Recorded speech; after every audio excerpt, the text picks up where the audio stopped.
Hi, I'm Irving. You have just entered Cartertopia. It's well past midnight and Steve, Diana, and Joe have been called into the super secure conference room. Judging by the way Diana's bundled up, I'm guessing it's also quite cold outside. Go 12 noon in Tokyo and 11 a.m. in Dar es Salaam. 10 a.m. in Dar es Salaam, Joe. 10 a.m. in Dar es Salaam, my point exactly. Just once, I'd like to get them out of bed. So what's the big emergency? Well, there's this Dr. Wilson who worked for years on the space program, basically psychoanalyzing potential astronaut candidates and deciding what kind of mind a man had to have be one.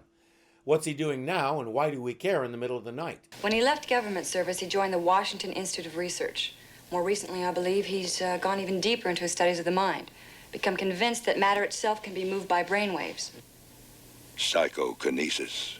I repeat, why do we care in the middle of the night? 1 hour and 15 minutes ago, Dr. Wilson, his assistant, and a third man vanished from his offices in the Washington Institute of Research without a trace. Next time, lead with that. Save the fluff for after the sun comes up. Wilson's lab looks like something exploded in it. What time did you discover this? 300 hours, sir. I heard a loud noise in this room when I was in the one directly below it. It must have been this bookcase falling. Boy, it takes 5 men to knock that thing over. Oh, when I checked earlier, the only people in the room were Dr. Wilson, Mr. Ishida, and Mr. Taft, Dr. Wilson's assistant. Who's Ishida? He's a landscape artist conscripted by Dr. Wilson with some kind of ESP or something. They poke around a little more, but they're interrupted by an alarm.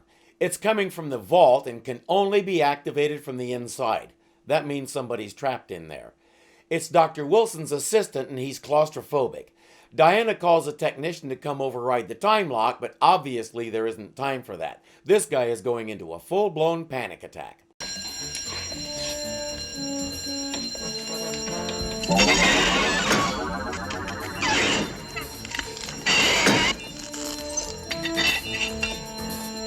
Once Wilson's assistant settles down, he explains that he was grabbed from behind and shoved in there. He couldn't see who it was.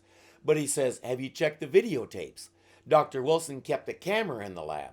Diana walks in with one of the tapes, but there's no playback machine. Then how does the good doctor view his tapes? Steve says we better get it back to the office where we can watch it. Steve, there's so much to do. Why don't we divide up this job? That's a good idea. Okay, I will visit Wilson's family and Ishida. I found his address in the files. Good. I'll see you later. Okay. Thanks for your help. Remind me again who's the boss here? She's clearly the brains. At IADC headquarters, Steve and Joe sit down to watch the videotape. Dr. Wilson is using a machine he calls a brainwave amplifier to enhance Mr. Ishida's natural ability. 11. As he gets used to it, Ishida's ability gets stronger and quicker. Dr. Wilson says, I need to call the Pentagon and report this.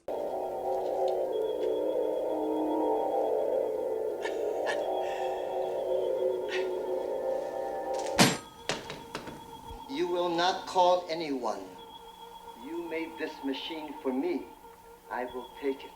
He has a use for it, and it has nothing to do with any government. You mean you want to use this for personal gain? Then I will have to stop you. Yeah, how do you plan to do that?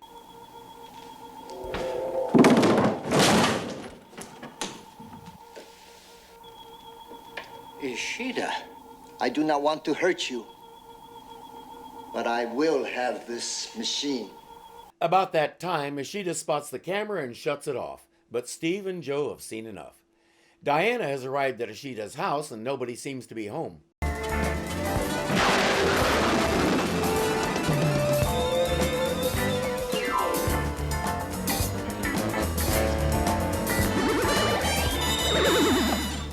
That's one way to get past the locked gate. Inside, she can't believe what she finds.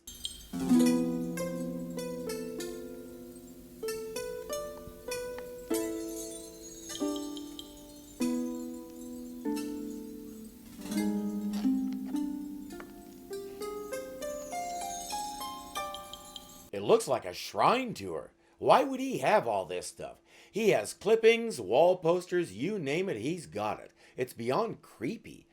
Just then, Steve arrives and starts either looking for a way in or trying to figure out where Diana went. It's hard to tell.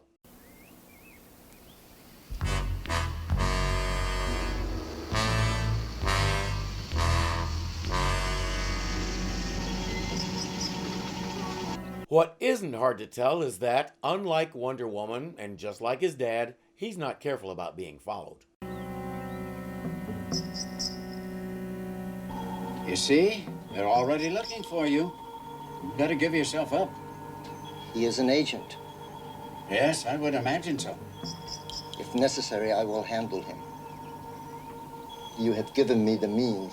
Steve knocks and Wonder Woman answers the gate. Wonder Woman. Strange.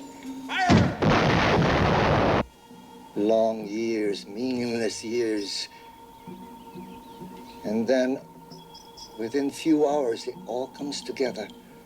Dr. Wilson says, I don't understand. Neither do I. None of us does yet because that was just a teaser. Wonder Woman takes Steve in and shows him around. I don't like it.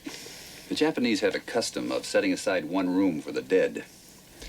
They usually have a small shrine or pictures of the deceased, covered with a black ribbon or cloth of some kind. Like these? Yes. Does he look at all familiar to you?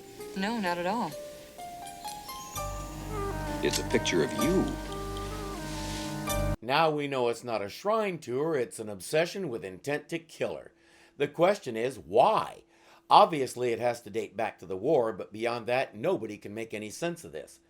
Diana heads to the Japanese embassy to look through some microfilms and see if she can find the boy in the picture. Ishida and Wilson pull up in front of IADC headquarters and Ishida starts doing his thing.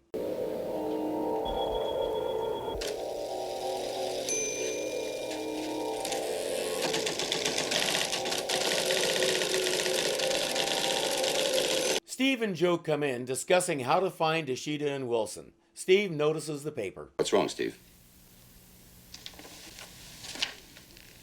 Steve, I've developed a lead on Dr. Wilson. You must fly to Los Alamos immediately. I'll meet you at the Mountain View Inn near the old proving grounds. Wonder Woman. There's just one problem. Wonder Woman has never contacted him by leaving a note in his typewriter before. How would she even have access to the room? Somebody would have seen her. She has lots more efficient ways of contacting him. The phone, for example. She's done that before. So this looks like a setup. But in good Trevor fashion, he'll walk into it chin first. Because it's such a great-looking chin. The family name is the same, Ishida. Could they be related to the man who works with Dr. Wilson? Well, this family is listed as deceased. There is no mention of any known living relatives. They were in a relocation camp in Los Alamos, New Mexico. The parents died there and the boys disappeared after the war. Yet, these official records list them as dead. Government efficiency is a constant all over the world. Joe shows the typed note to Diana and she starts thinking about Los Alamos and why Ishida wants Steve in that particular place. American relocation camp in New Mexico during World War II. Both boys apparently disappeared.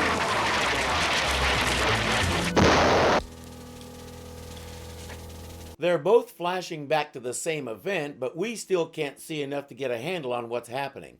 Steve is in New Mexico. Regional, this is Trevor. I'm on Route 5 approaching Mountain View Inn. Roger, Steve. We read you loud and clear. He has the local office on the radio so he can call in the cavalry if things really go south.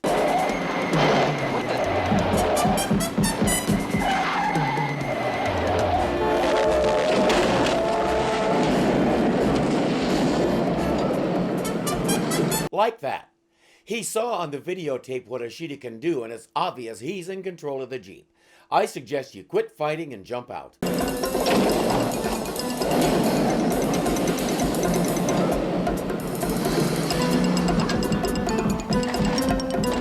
Jump out. None of that is working and you don't have any other options. If you get a little banged up, it's better than what Ishida probably has in mind for you. Trevor to Regional. Trevor to Regional. You're not going to believe this, but my Jeep's out of control. I'm heading across the desert due south. When I mentioned things going south, that's not what I meant. Obviously, Ishida is blocking the radio too. He's having to concentrate super hard and the machine is showing signs that it's close to overloading. If Steve will hurry up and jump out of that Jeep, he can calm down a little.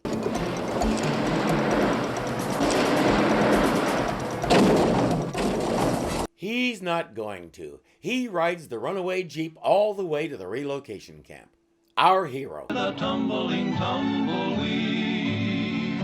He finds a sign that tells him where he is and wanders on in. May as well see what the guy wants.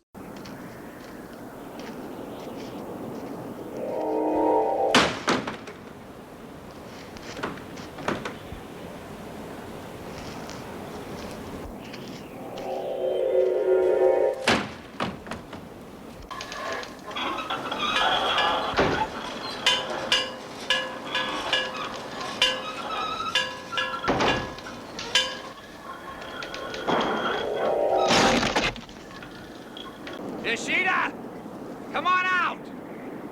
I don't know how you got me here, but I'm here. Let's stop playing games. It is not a game with me, Mr. Trevor. He brought Steve here so Wonder Woman will come and save him. She's the real target, as if they hadn't already figured that out. The question is still why. What are your call letters on your flight, over? I don't have any. Then you'd better get out of the air. You're flying over restricted government land and you could... I'm sorry, Wonder Woman. I've been instructed to give you any help you want. Maybe next time, stop and think about who you're talking to instead of counting your beans. Flight 69578 landed at 1400 hours. That is just about the worst rear projection I've ever seen. I think it'd be more convincing if those were water bugs on a pond. Requisitioned to Jeep and headed west on Route 6. Destination, Mountain View Inn, over. Steve is in a cell with Dr. Wilson. The machine is in a cage not far from them, but just out of reach. Ishida is doing his rituals to prepare for killing Wonder Woman. The lady of the hour arrives at the camp. Ishida says, "The last time you were here was 35 years ago." You were one of the Army's bloodhounds then. And my brother and I tried to escape. You called down artillery fire on our heads. Was that for the practice of your soldiers? Then you were one of the brothers. So you now remember. And indeed she does. But she doesn't remember the same thing he does. They know we've escaped. They're trying to get us. Just keep going. No, it's too dangerous. I won't go back. Boys! Boys, you're right in the middle of a target area. Let me take you back. Who are you? Doesn't matter who she is. She's part of the same trap. Come on. Come back!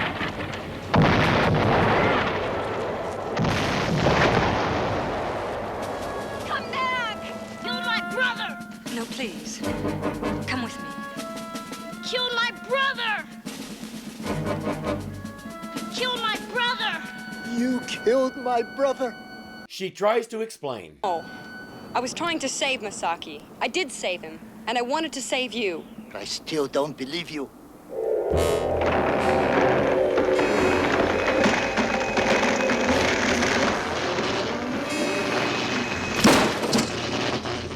And he has a rather pointed way of showing it. She tells him his brother is alive. She carried him back to the camp and they nursed him back to health. Ishida still won't believe it and keeps trying to get her to fight. Steve and the doctor watch helplessly from their cell. We could only get to the machine, we could stop him. We could?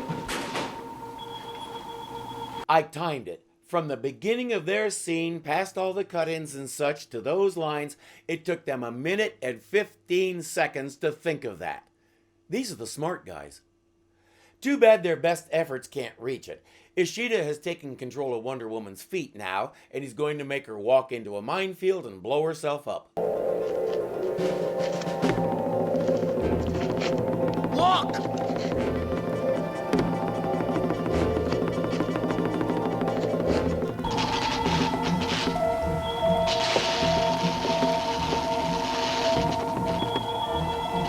That's not good. The harder she resists, the harder he has to push and the more strain he's putting on the machine.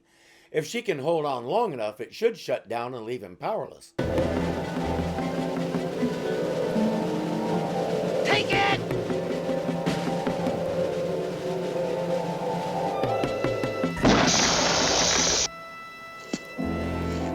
You knew it couldn't happen until she was 1.5 inches from kaboom.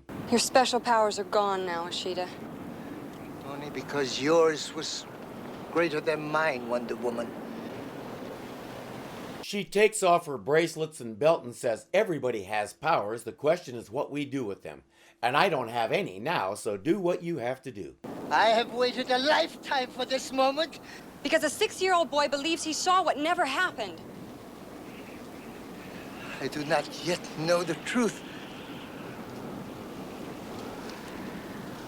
You are right. I cannot strike.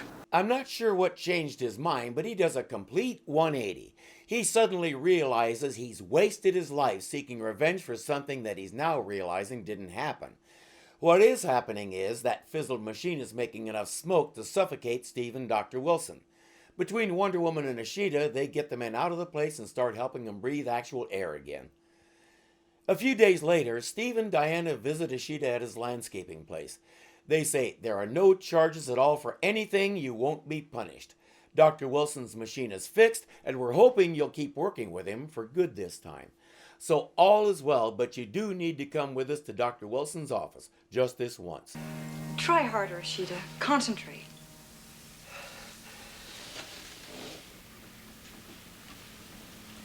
Come on, Ishida, try and open the door. I am afraid I have disappointed you. I cannot open the door. So Diana does it for him.